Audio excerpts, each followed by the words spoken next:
विंध्येश्वर संहिता अध्याय 12 द्वि आदि से निर्मित देव प्रतिमाओं के पूजन की विधि, उनके लिए नैवेद्य का विचार, पूजन के विभिन्न उपचारों का फल, विशेष मास, वार, तिथि एवं नक्षत्र के योग से पूजन का विषय, फल तथा लिंग के वैज्ञानिक स्वरूप का विवेचन। ऋषियों ने कहा, साधु शिरोमणे, अब आप पार्थिव प्रतिमा की पूजा का विधान बताइए जिससे समस्त अभिष्ट वस्तुओं की प्राप्ति होती है। सूत जी बोले, महर्षियों, तुम लोगों ने बहुत उत्तम बात पूछी है। पार्थिव प्रतिमा का पूजन सदा संपूर्ण मनोरथ को देने वाला है तथा दुख का तत्काल निवारण करने वाला है। मैं उसका वर्णन करता हूँ, तुम लोग उसको ध्यान देकर सुनो। पृथ्वी आदि की बनी हुई देव प्रतिमाओं की पूजा इस भूतल पर अभिष्टदायक मानी गई है। निश्चय ही इसमें पुरुष का और स्त्री का भी अधिकार है। नदी, पोखरे अथवा कुएं में प्रवेश करके पानी के भीतर से मिट्टी ले आए, फिर गंध चूर्ण के द्वारा उसका संशोधन करें, शुद्ध मंडप में रखकर उसे महीन पीसे और साने। इसके बाद हाथ से प्रतिमा बनाएं और दूध से उसका सुंदर संस्कार करें। उस प्रतिमा में अंग प्रत्यंग अच्छी तरह प्रकट हुए हों तथा वह सब प्रकार से अस्त्र शस्त्रों से संपन्न बनाई गई हो। तदंतर उसे पद्मासन पर स्थापित करके आदर पूर्वक उसका पूजन करें।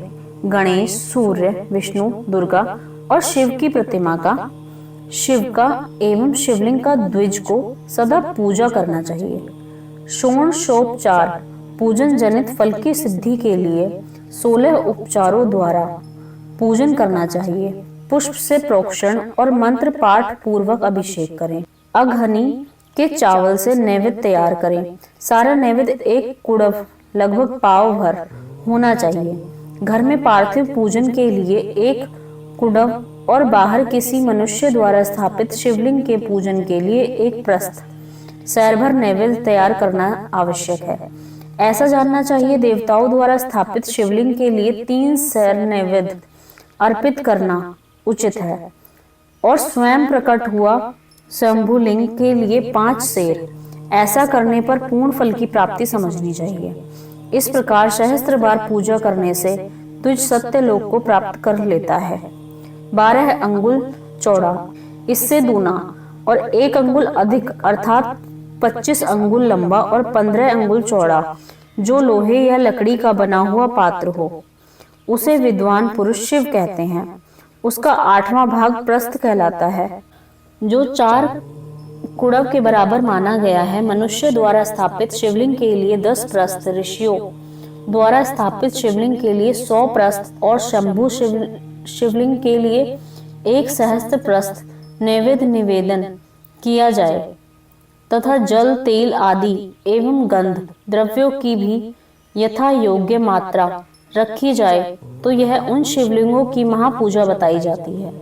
देवता का अभिषेक करने से आत्मशुद्धि होती है, गंध से पुण्य की प्राप्ति होती है, नैवेद्य लगाने से आयु बढ़ती है और तृप्ति होती है, धूप निवेदन करने से धन की प्राप्ति होती है, दीप दिखाने से ज्ञान का उदय होता है और तांबुल समर्पण करने से भोग की उपलब्धि होती है।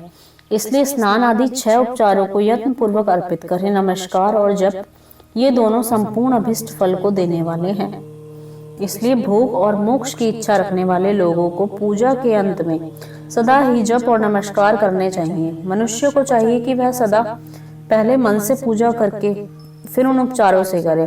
देवताओं की पूजा से उन देवताओं के लोकों की प्राप्ति होती है तथा उनके आवंतर लोक में भी यथेष्ट भोगों की वस्तुएं उपलब्ध होती हैं। अब मैं देव पूजा से प्राप्त होने वाले विशेष फलों का वर्णन करता हूँ। द्विजो, तुम लोग श्रद्धा पूर्वक सुनो। विघ्नराज गणेश जी की पूजा में भूलोक में उत्तम अभिष्ट वस्तु की प्राप्ति होती है। शुक्रवार को श्रावण और भाद्रपद मास के शुक्ल पक्ष की चतुर्थी को ही पौष मास में शतभिषा नक्षत्र के आने पर विधि पूर्वक गणेश जी की पूजा करनी चाहिए। 100 या सहस्त्र दिनों में 100 या सहस्त्र बार पूजा करें। देवता और अग्नि में श्रद्धा रखते हुए किया जाने वाला उनका नित्य पूजन मनुष्य को पुत्र एवं अभिष्ट वस्तु प्रदान करता है। वह समस्त पापों का शमन तथा भिन्न भिन्न दुष्कर्मों का विनाश करने वाला है। विभिन्न वारों में की हुई शिव आदि की पूजा को आत्मशुद्धि प्रदान करने वाला समझना चाहिए। वार या दिन, तिथि, नक्षत्र और योग का आधार है, समस्त कामनाओं को देने वाले हैं। उसमें वृद्धि और क्षय नहीं होती, इसलिए उसे पूर्ण ब्रह्म स्वरूप मानना चाहिए। सूर्योदय काल से लेकर सूर्य उदय काल आने तक एक वार की स्थिति मानी गई है, जो ब्राह्मण आदि सभी वर्णों के कर्मों का आधार है। विहित तिथि के पूर्व भाग में ही की हुई देव पूजा मनुष्य को पूर्ण भोग प्रदान करने वाली है। यदि मध्याह्न के बाद तिथि का आरंभ होता है तो रात्रि युक्त तिथि का पूर्व भाग पितृ के श्राद्ध आदि कर्म के लिए उत्तम बताया जाता है। ऐसी तिथि का परभाग ही दिन से युक्त होता है, अतः वही देव कर्म के लिए प्रशस्त माना गया है। यदि काल तक तिथि रहे तो उदय व्यापिनी तिथि को ही देव कार्य में ग्रहण करना चाहिए। इसी तरह शुभ तिथि एवं नक्षत्र आदि ही देव कार्य में ग्राह्य होते हैं। वार आदि का भली भांति विचार करके पूजन और जाप आदि करने चाहिए। वेदों में पूजा शब्द के अर्थ की इस प्रकार योजना की गई है। जो आर्यते अनेक इति पूजा, यह पूजा शब्द ही व्युक्ति है। पुह का अर्थ है भोग और फल की सिद्धि। वह जिस कर्म से संपन्न होती है उसका नाम पूजा है। मनोवांछित पूजा तथा ज्ञान ये भी अभिष्ट वस्तुएं हैं। सकाम भावना वाले को अभिष्ट भोग अपेक्षित होता है और निष्काम भावना वाले को परमार्थिक ज्ञान, ये दोनों ही पूजा शब्द के अर्थ हैं। इनकी योजना करने से ही पूजा शब्द की सार्थकता है। इस प्रकार लोक और वेदों में पूजा शब्द का अर्थ विख्यात है। नित्य और नैमित्तिक कर्म काल अंतर में फल देते हैं, किंतु काम्य कर्म का यदि भली भांति अनुष्ठान हुआ हो तो वह तत्काल फलद होता है। प्रतिदिन एक पक्ष, एक मास और एक वर्ष तक लगातार पूजन करने से उन कर्मों के फल की प्राप्ति होती है और उनसे वैसे ही पापों का क्रमशः क्षय होता है। प्रत्येक मास के कृष्ण पक्ष की चतुर्थी तिथि को की हुई महागणपति की पूजा का एक पक्ष के पापों का नाश कराने वाली, एक पक्ष तक उत्तम भोग रूपी फल देने वाली होती है। चैत्र मास में चतुर्थी को की हुई पूजा एक मास तक किए गए पूजन का फल देने वाली होती है। और जब सूर्य सिंह राशि पर स्थित हो उस समय भाद्रपद मास की चतुर्थी को की हुई गणेश जी की पूजा एक वर्ष तक मनोवांछित भोग प्रदान करती है। ऐसा जानना चाहिए, श्रावण मास के रविवार को हस्त नक्षत्र से युक्त सप्तमी तिथि को तथा माघ शुक्ला सप्तमी को भगवान सूर्य का पूजन करना चाहिए। ज्येष्ठ तथा भाद्रपद मासों के बुधवार को श्रवण नक्षत्र से युक्त द्वादशी तिथि को तथा केवल द्वादशी को भी किया गया भगवान विष्णु का पूजन अभिष्ट संपत्ति को देने वाला माना गया है। श्रावण मास की जाने वाली श्री हरि की पूजा अभिष्ट मनोरथ और आरोग्य प्रदान करने वाली होती है। अंगों एवं उपकरणों सहित पूर्वोक्त गो आदि 12 वस्तुओं का दान करने से जिस फल की प्राप्ति होती है उसी को द्वादशी तिथि में आराधना द्वारा श्री विष्णु की तृप्ति करके मनुष्य प्राप्त कर लेता है। जो द्वादशी तिथि को भगवान विष्णु के 12 नामों द्वारा 12 ब्राह्मणों का षोडशोपचार पूजन करता है वह उनकी प्रसन्नता प्राप्त कर लेता है। इसी प्रकार संपूर्ण देवताओं के विभिन्न 12 नामों द्वारा किया हुआ 12 ब्राह्मणों का पूजन उन देवताओं को प्रसन्न करने वाला होता है। कर्क की संक्रांति से युक्त श्रावण मास में नवमी तिथि को मार्गशिरा नक्षत्र के योग में अंबिका का पूजन करें। वे संपूर्ण मनोवांछित भोगों को फल को देने वाली हैं। ऐश्वर्य की इच्छा रखने वाले पुरुष को उस दिन अवश्य उनकी पूजा करनी चाहिए। आश्विन मास के शुक्ल पक्ष की नवमी तिथि संपूर्ण अभिष्ट फल को देने वाली होती है। उसी मास के कृष्ण पक्ष की चतुर्दशी को यदि रविवार पड़ रहा हो उस दिन का महत्व विशेष बढ़ जाता है।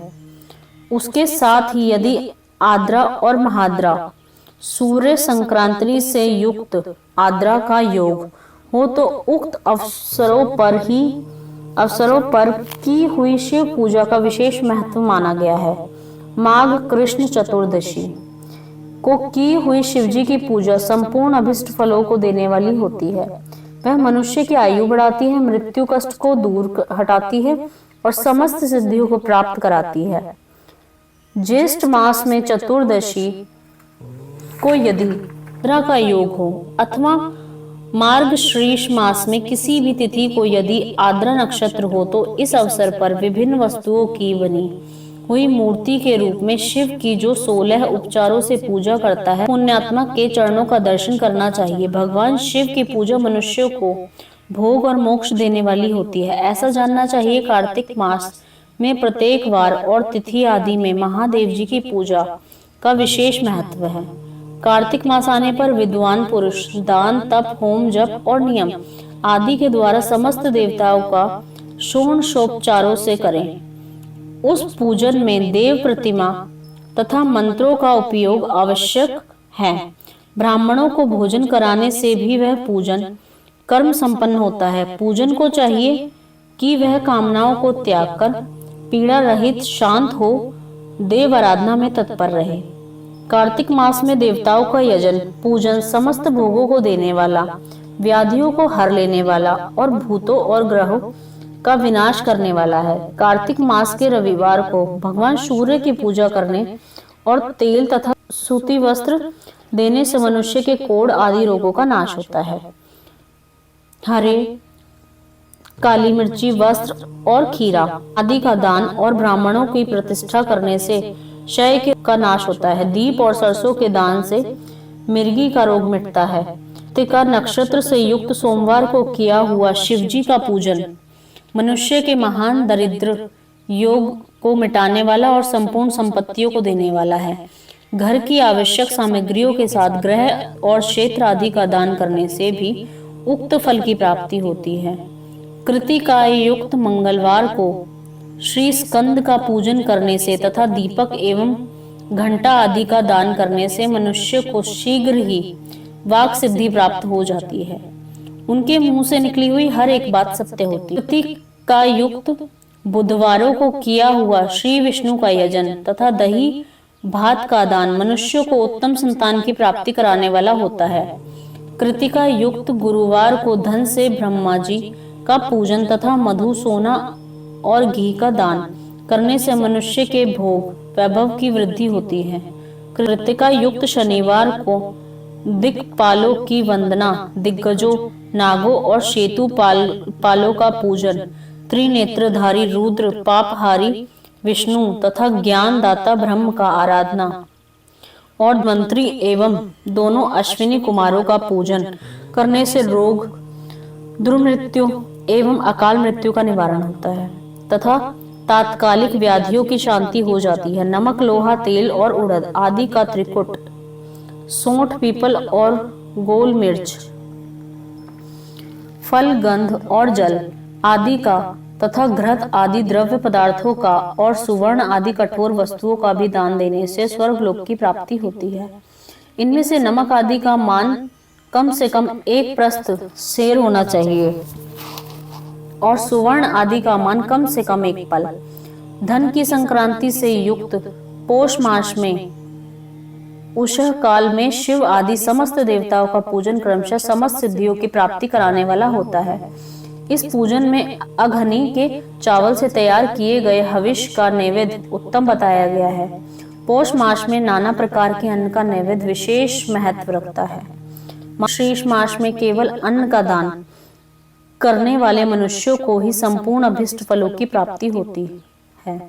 मार्गशीर्ष मास में अन्न का दान करने वाले मनुष्य के सारे पाप नष्ट हो जाते हैं। वह अभिष्ट सिद्धि, आरोग्य, धर्म, वेद का सम्यक ज्ञान, उत्तम अनुष्ठान का फल, इहलोक और परलोक में महान भोग, अंत में सनातन योग्य तथा वेदांत ज्ञान की सिद्धि प्राप्त कर लेता है। जो भोग की इच्छा रखने वाले हैं वह मनुष्य मार्गशीर्ष मास आने पर कम से कम 3 दिन भी उषः काल में अवश्य देवताओं का पूजन करें और पौष मास को पूजन से खाली न जाने दें। उषः काल से लेकर संगव काल तक ही पौष मास में पूजन का विशेष महत्व बताया गया है। पौष मास में पूरे महीने भर जितेंद्रिय और निराहार रहकर प्रातः काल से मध्य काल तक वेद माता गायत्री का जप करें। तत्पश्चात रात को सोने से पंचाक्षर आदि मंत्रों का जप करें। ऐसा करने वाला ब्राह्मण ज्ञान पाकर शरीर छूटने के बाद मोक्ष प्राप्त कर लेता है। द्विजेतर नर नारियों का त्रिकाल स्नान और पंचाक्षर मंत्र के ही निरंतर जप से विशुद्ध ज्ञान प्राप्त हो जाता है। इष्ट मंत्रों का सदा जप करने से बड़े बड़े पापों का भी नाश हो जाता है। सारा चराचर जगत बिंदु नाद स्वरूप है।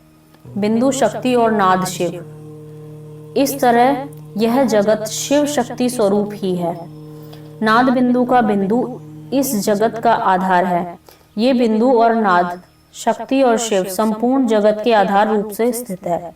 बिंदु और नाद से युक्त सब कुछ शिव स्वरूप है, क्योंकि वही सबका आधार है। आधार में ही एक का समावेश अथवा लय होता है। यही सकलीकरण है। इस सकलीकरण की स्थिति से ही सृष्टि काल में जगत का प्रादुर्भाव होता है। इसमें संशय नहीं, शिवलिंग बिंदु नाद स्वरूप है, अतः उसे जगत का कारण बताया जाता है। बिंदु देव है और नाद शिव है। इन दोनों का संयुक्त रूप ही शिवलिंग है। अतः जन के संकट से छुटकारा पाने के लिए शिवलिंग की पूजा करनी चाहिए। बिंदु रूप देवी उमा माता और नाद स्वरूप भगवान शिव पिता। इन माता पिता के पूजित होने से परमानंद की ही प्राप्ति होती है। अतः परमानंद का लाभ लेने के लिए शिवलिंग का विशेष रूप से पूजन करें। देवी उमा जगत की माता और भगवान शिव जगत के पिता। जो इनकी सेवा करता है उस पुत्र पर इन दोनों माता पिता की कृपा अधिकाधिक बढ़ती रहती है। वे पूजन कर कृपा करके उसे अपना आंतरिक ऐश्वर्य प्रदान करते हैं। अतः मुनीश्वरों, आंतरिक आनंद की प्राप्ति के लिए शिवलिंग को माता पिता का स्वरूप मानकर उसकी पूजा करनी चाहिए। शिव पुरुष रूप है और भृगा शिवा अथवा शक्ति प्रकृति कहलाती है। अव्यक्त आंतरिक अधिष्ठान रूप गर्भ को पुरुष कहते हैं और सुव्यक्त आंतरिक अधिष्ठान भूत गर्भ को प्रकृति। पुरुष आदि गर्भ है और वह प्रकृति रूप गर्भ से युक्त होने के कारण गर्भवान है, क्योंकि वही प्रकृति का जनक है। प्रकृति से जो पुरुष का संयोग होता है वही पुरुष से उसका प्रथम जन्म कहलाता है। अव्यक्ति प्रकृति से महत्वतावादी के क्रम से जो जगत का व्यक्त होना है, यही उस प्रकृति का द्वितीय जन्म कहलाता है। जीव पुरुष से ही बारंबार जन्म और मृत्यु को प्राप्त होता है। माया द्वारा अन्य रूपों से प्रकट किया जाना ही उसका जन्म कहलाता है। जीव का शरीर जन्म काल से ही जीर्ण 6 भाव विकारों से युक्त होने लगता है। इसलिए इस जीव संज्ञा दी जाती है। जो जन्म लेता है और विविध पाशों द्वारा तनाव बंधनों में पड़ता है, उसका नाम जीव है। जन्म और बंधन जीव शब्द का अर्थ ही है। अतः जन्म मृत्यु रूपी बंधन ही निवृत्ति के लिए जन्म के अधिष्ठान भूत मात्र पितृ स्वरूप शिवलिंग का पूजन करना चाहिए। गाय का दूध, गाय का दही और गाय का घी, इन तीनों को पूजन के लिए शहद और शक्कर के साथ पृथक पृथक भी रखें। इन सबको मिलाकर सम्मिलित रूप से पंचामृत भी तैयार कर लें। इनके द्वारा शिवलिंग का अभिषेक एवं स्नान कराएं। फिर गाय के दूध और अन्न के मेल से नैवेद्य तैयार करके प्रणव मंत्र के उच्चारण पूर्वक उसे भगवान शिव को अर्पित करें। संपूर्ण प्रणवों ध्वनिलिंग कहते हैं। स्वंभुलिंग नाद स्वरूप होने के कारण नादलिंग कहा गया है। यंत्र या अर्घा बिंदु स्वरूप होने के कारण बिंदु लिंग के स्वरूप में विख्यात है। उसमें अचल रूप से प्रतिष्ठित जो शिवलिंग है वह मकार स्वरूप है, इसलिए मकारलिंग कहलाता है। सवारी निकालने आदि के लिए जो चरलिंग होते हैं वह उकार स्वरूप होने से उकारलिंग कहा गया है, तथा पूजा की दीक्षा देने वाले जो गुरु या आचार्य, उनका विग्रह आकार का प्रतीक उनसे आकारलिंग माना गया है। इस प्रकार आकार, उकार, मकार, बिंदु, नाद और ध्वनि के रूप में लिंग के 6 भेद हैं। इन 6 लिंगों की नित्य पूजा करने से साधक जीवन मुक्त हो जाता है, इसमें संशय नहीं।